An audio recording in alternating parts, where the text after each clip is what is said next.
ইতিহাসে এক অনন্য চরিত্র হলেন মহানবী হযরত মুহাম্মদ সাল্লাল্লাহু আলাইহি ওয়াসাল্লাম।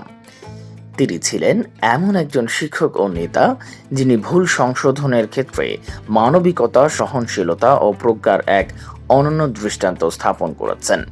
তার জীবনীতে পাওয়া যায় অসংখ্য ঘটনা, যেগুলো থেকে স্পষ্ট হয় তিনি কিভাবে একটি সমাজকে শুদ্ধ পথে পরিচালিত করেছেন, কাউকে ছোট না করে, অপমান না করে। মহানবী সাল্লাল্লাহু আলাইহি ওয়াসাল্লাম কারো ভুল ধরিয়ে দিতে গিয়ে কখনোই কঠোর ভাষা ব্যবহার করতেন না। তিনি বলতেন, আল্লাহ কোমলতা পছন্দ করেন, আর যেটি কোমলতায় করা হয় সেটি অধিক সফল হয়। এক বেদুইন সাহাবী মসজিদের ভিতরে প্রস্রাব করলে সাহাবীরা ক্ষিপ্ত হন, কিন্তু মহানবী সাল্লাল্লাহু আলাইহি ওয়াসাল্লাম তাদের বলেন, তাকে থামিও না, পরে জায়গাটি পানি দিয়ে পরিষ্কার করে ফেলো।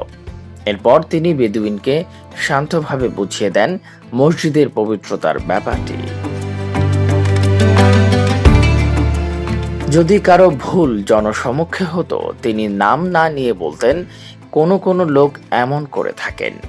এভাবে বুঝিয়ে দিতেন যেন সংশ্লিষ্ট ব্যক্তি বুঝেও লজ্জা না পান।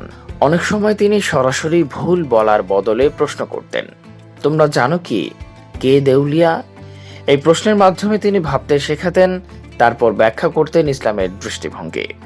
একজন সাহাবী সালাতের পর সুন্নাহ ভুলে গেলে তিনি বললেন, তুমি যদি এভাবে করো তাহলে এমন হবে, আর এভাবে করলে আরো ভালো হবে। এই কৌশল ছিল ইতিবাচক ও পরামর্শ নির্ভর।